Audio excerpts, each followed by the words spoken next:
I live in Roseville, in Goodwill, Dominica, and we are now at the National Center in Goodwill. Okay, that's good. Connie, the reason that we're here today is because we're going to talk a little bit about your experience as a Baha'i. You have been a Baha'i for quite a while, since you were a youth. Maybe you could tell us, how did you first hear about the faith, the Baha'i faith? Yeah. I first heard about it. I was exposed to it, the Baha'i Faith, at home, because my mom brought home some books like Thief in the Night and Living the Baha'i Life. And I was exposed to it in that way because I picked the book up one night and couldn't stop reading. I read it all night, and that's how I was introduced to it. And later on, people like Shirley Yarbrough, who came from Barbados, and one night they had a small meeting at the Cherry Lodge Hotel, and there I saw a little film on the Baha'i Faith. Do you remember the film? No. Where people were like together and holding hands and singing "God is one, man is one." And I think that appealed to me, and I just said, well, this is it. I want to be a Baha'i. Tell me something, Connie. Had you been a Christian prior to that? Had you been practicing any religion prior to that? Well, as a child, we had to go to church and we had to make First Communion. But my mom, by the time I got to confirmation age, said, no, we're not confirming you. And she had very liberal ideas herself that she passed on to me. And I ate it all up. I mean, I gobbled it. I liked it, all these, these ideas. They appealed to me. And so I didn't have a problem with any hang-ups, or prejudices or religious of any religion. So you took to the Baha'i faith like a duck to water? Could you I think so. Yes, okay. Well, and then could you tell me, is your mother a Baha'i? Yes, she is.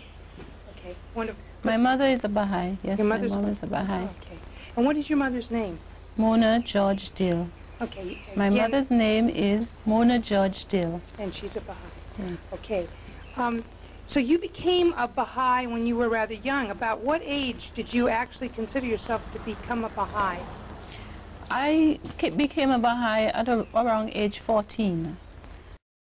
Yeah. And I signed as soon as I was 15. Because at that time we understood that when you were 15, you were to sign your card that you are a Baha'i.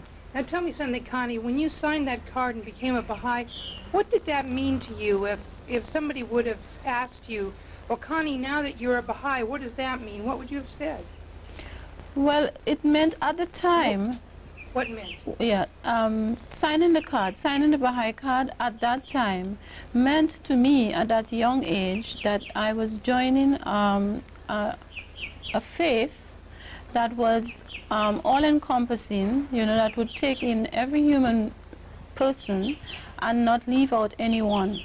And that again appealed to me very much. Now, as I grow older, it means a lot more, a lot of different things to me.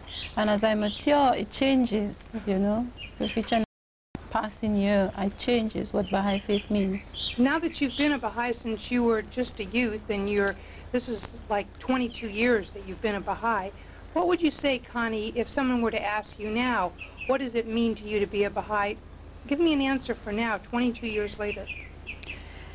It means 22 years later, the Baha'i faith means not only that it encompasses the whole of the human race, but it explains to me what, the problems that we have in the world today, and the answers to the problems, where we can find the answers.